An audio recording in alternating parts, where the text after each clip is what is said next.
gente chega na última parte, depois de delimitar todo o nosso escopo, a gente vai partir de fato para as estratégias de marketing, ou seja, o que eu vou de fato fazer para divulgar o meu produto, atrair meu cliente, criar relacionamento com ele, tá? Então aqui, quando a gente fala de estratégias, a gente fala de 5 pilares, 5 P's. Produto, preço, praça, promoção e pessoa. De novo, produto, preço, praça, promoção e pessoas. A gente vai passar agora por cada um, tá? Falando o que é, delimitando e como a gente precisa pensar as ações para aquele segmento, tá bom? Então vamos lá. Quando a gente pensa em como eu vou fazer as minhas estratégias de marketing relacionadas ao meu produto, a primeira coisa que a gente precisa saber e precisa entender é que o produto ou serviço, seja o que for, ele tem estágios, tá? Aqui é como se fosse estágios da planta. Estágio de germinação, crescimento, maturidade, declínio. Eu vou explicar rapidamente o que é cada um deles. Estágio de germinação é quando o produto ele é muito novo. As pessoas elas ainda não conhecem o produto. Aqui as vendas estão baixas. As vendas estão baixas e ninguém conhece o nosso produto. É uma fase muito complicada, né? A gente vai precisar naturalmente investir muito, ter táticas de marketing muito orientadas para divulgar o meu produto e atrair o cliente, né? Nem tanto criar um relacionamento. Então aqui a grande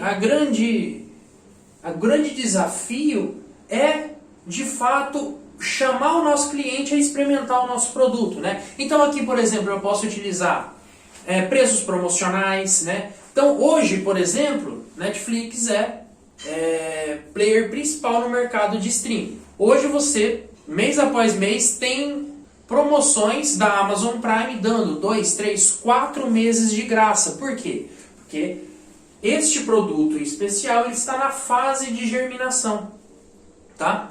Depois a gente vem para a fase de crescimento, onde as vendas elas estouram. E aqui a gente precisa criar relacionamento, criar recorrência. Então aqui a gente precisa fazer ações de marketing visando mais a recorrência, o relacionamento, o posicionamento, para que meu cliente entenda o posicionamento da minha marca. E sustentar o crescimento das vendas. E fazer com que essa criação de relacionamento faça ser o meu marketing boca a boca, que a gente fala, para as outras pessoas. Tá bom? Aqui depois a gente fala que o nosso produto entra em estágio de maturação. É onde o nosso produto está em desenvolvimento pleno, tá? E aí começa a ter uma disputa muito grande com concorrentes, porque esse produto ele já está maturado, ele já está com seu desenvolvimento pleno e as outras pessoas entram também no mercado. A barreira de entrada cai, porque a tecnologia ela fica acessível a todos. Então, é onde está a maturidade, ela está no ápice e começa a cair. Esse é o estágio da maturidade. Aqui a gente precisa tomar cuidado e tentar fidelizar ao máximo o nosso cliente, né? Como, por exemplo, a gente vê em supermercados. Os supermercados eles têm diversas promoções. Aqui, por exemplo, Votuporanga na rede Mufato. Como ele tenta fidelizar? Então, existe já um mercado maturado em relação aos supermercados. A estratégia de marketing deles em relação ao produto é de fato criar uma fidelidade, ou seja, eles fazem as promoções, né, para quem é cliente Mufato, então toda vez que você vai lá você coloca o seu CPF e vai juntando selos para trocar por um outro produto, prato, copo e tudo mais. Então a gente, aqui o grande desafio é fidelizar o cliente, por quê? Porque existem vários concorrentes já no mercado, tá? E por fim, o estágio de declínio ou morte, que não se enganem pessoal, chega para todos os produtos, né? Recentemente, né, a gente viu o Cristiano Ronaldo na Eurocopa tirando a Coca-Cola, né? Então a gente percebe que a Coca-Cola em específico ela já começou a fase de declínio, né? Quem diria, Coca-Cola um dos refrigerantes mais consumidos no mundo, né? Começou lá no começo do século XX e teve o seu boom, né? E hoje, devido a mudanças de hábitos dos consumidores, de consumo mais saudável, a gente percebe que esse produto em específico, né, não estou falando da empresa Coca-Cola, porque se a gente for ver, né, o Cristiano Ronaldo tirou a Coca-Cola e colocou a água, né, só que a Coca-Cola é uma das maiores distribuidoras de água também do mundo inteiro. Né? Então eu estou falando em relação ao produto xarope de Coca, né? Ao refrigerante Coca-Cola. Então tudo tem os seus estágios e chega na sua morte. Tá? Então a gente precisa entender, e aqui no declínio não tem muito porquê você ficar investindo muito em marketing, em estratégias para captar clientes, sendo que já está num período de declínio. Né? Então a partir do momento que a gente tem as fases dos produtos, a gente vai identificar qual é a fase que o meu produto está, tá? Quais as ações que eu preciso fazer conversando com essa fase. Então, se ele está numa fase de germinação, eu preciso de um marketing mais agressivo para atrair cliente. Se é maturidade, então eu preciso de fidelidade. Né? Então, eu vou estabelecer as ações e as estratégias de crescimento, né? Para que eu aumente as vendas. Lembrando, faturamento aumenta lucro. É isso que a gente pretende no nosso plano de marketing. Beleza. Então a gente tem a nossa política de produto, política de preço a gente já discutiu, né, com preços promocionais, preços por idade, e aí a gente precisa entender quem é o nosso cliente para definir a nossa política de preço, então não vou comentar ela aqui, porque a gente já fez ela no passo 2, tá? E aí a gente chega na praça. O que é praça? O que a gente entende como praça? Praça é a união entre o local que eu vou vender, então eu vou vender em loja física, eu vou vender em loja digital. Como é que eu vou vender? Eu vou fazer uma store-in-store, ou seja, eu vou abrir a minha loja dentro de uma outra loja, né? Eu vou fazer uma ilha. Como é que eu vou fazer? O local que eu vou colocar esse meu produto à disposição do meu cliente, tá? E prestem muita atenção aqui. Aqui vale aonde e vale o local também.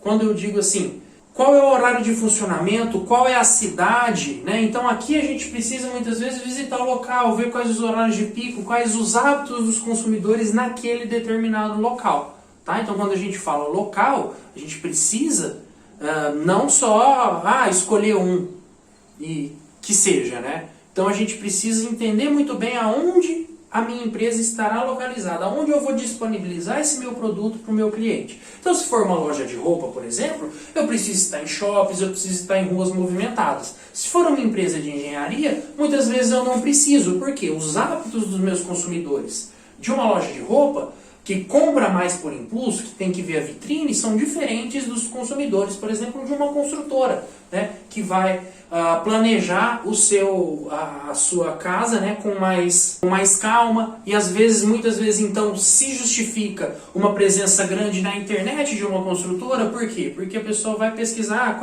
quais são as construtoras que eu tenho perto para fazer a minha casa, né? Então se justifica essa pesquisa na internet. Então quando a gente fala de local, a gente fala de entender aonde o meu produto está sendo disponibilizado para o meu cliente. E canal, quais são os canais de venda? Né? Que aqui eu coloquei exemplos de canais de venda. Então eu vou vender direto para o meu consumidor, né? Que é o B2C, Business to Consumidor, né? Empresa para o consumidor. Eu vou vender B2B, empresa para empresa. Então vamos imaginar que eu tenho uma grande fábrica de biscoito. Né? Eu faço biscoito e eu não vendo direto para o meu consumidor final. Eu vendo para o varejista, né, para o supermercado, e o supermercado vai vender para o meu cliente final. Tá? Então é muito importante a gente entender esses canais de venda e entender que existem diversos canais de venda. Tudo isso é explicado no nosso documento para leitura lá no Moodle. Tá? Então aqui a gente pode vender direto para o consumidor final, vender para varejistas, distribuidores, ter uma política de vendedores, né, de representantes comerciais, né, ter uma política talvez de franquia. Então, definindo o meu canal de venda, qual é o meu canal de venda que vai maximizar minhas vendas, eu vou colocar algumas ações de marketing para esse canal. Então, por exemplo, se eu sou uma empresa que vende diretamente para business, eu vou ter um tipo de marketing. Se eu tenho uma empresa que vende diretamente para consumidores, eu vou ter um outro tipo de marketing, tá bom? Uma outra estratégia. Se eu tenho uma estratégia de representantes, eu vou precisar fazer com que o meu representante, o meu vendedor, entenda o que é a minha empresa, né? E faça uma estratégia justamente para captar ele, para captar franqueado, por exemplo. Tá? Então, estar em feiras de franquia, né, nesse caso, seria uma grande ação de marketing. Né? Se eu quero franquear, então eu vou numa feira de franquias e exponho o meu produto lá, beleza? Bom, então a gente já viu praça, que é o local, e mais o meu canal de venda, e eu já vi que meu canal de venda pode ser vários, pode ser inclusive internet, tá?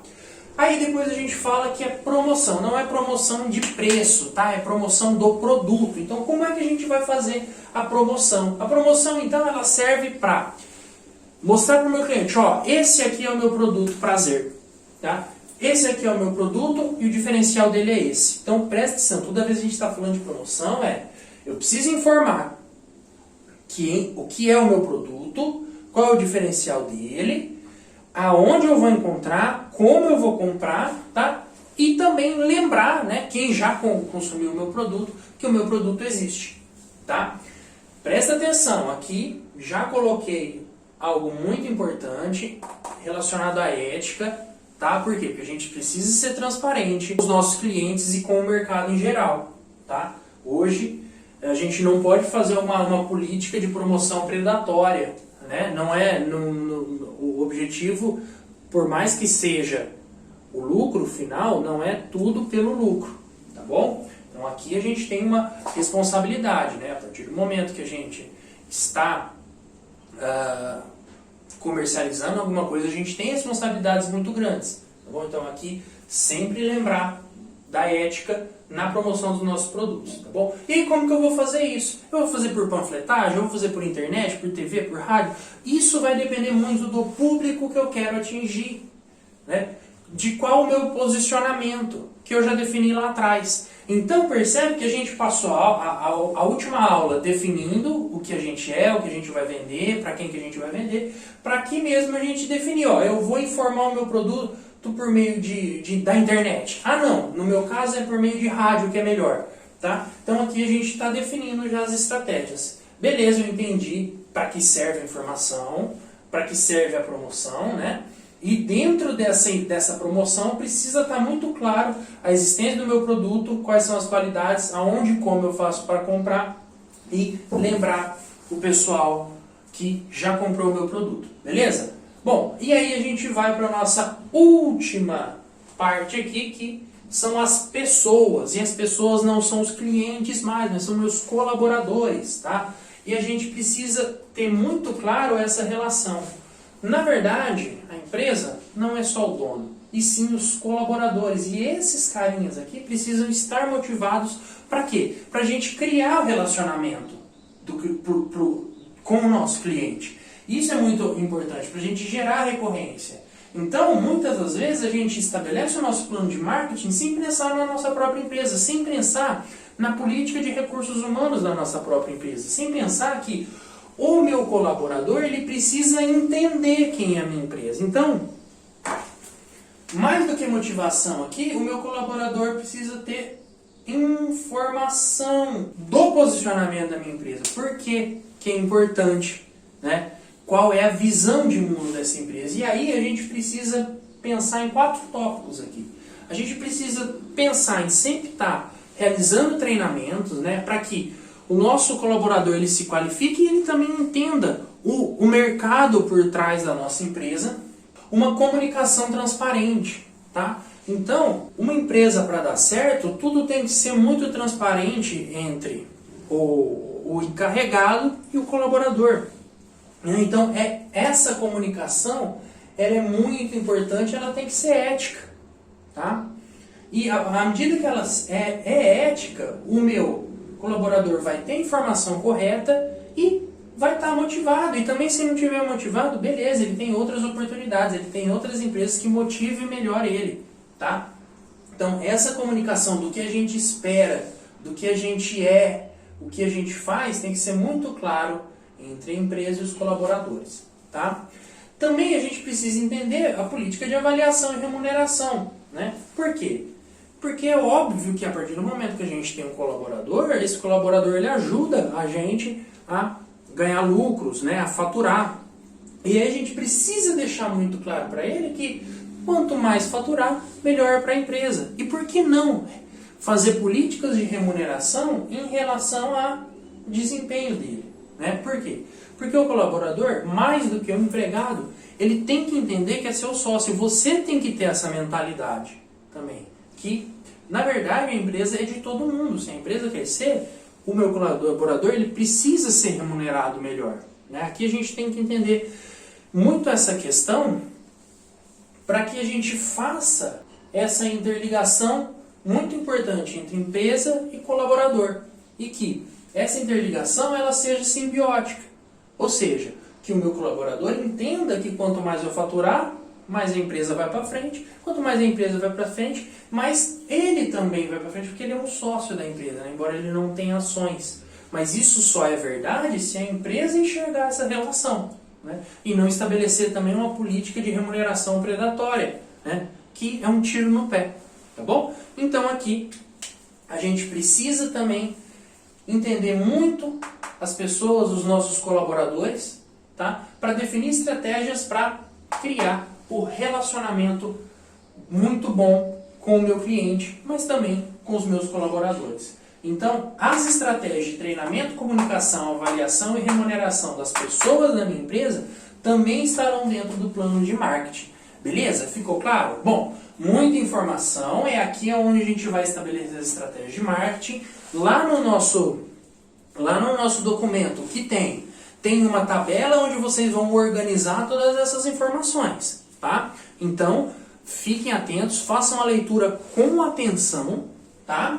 E me procurem. Essa semana, então, fechamos o plano de marketing. Estamos avançando, hein? Já estamos com o nosso plano de negócios completo. Beleza, pessoal? Valeu!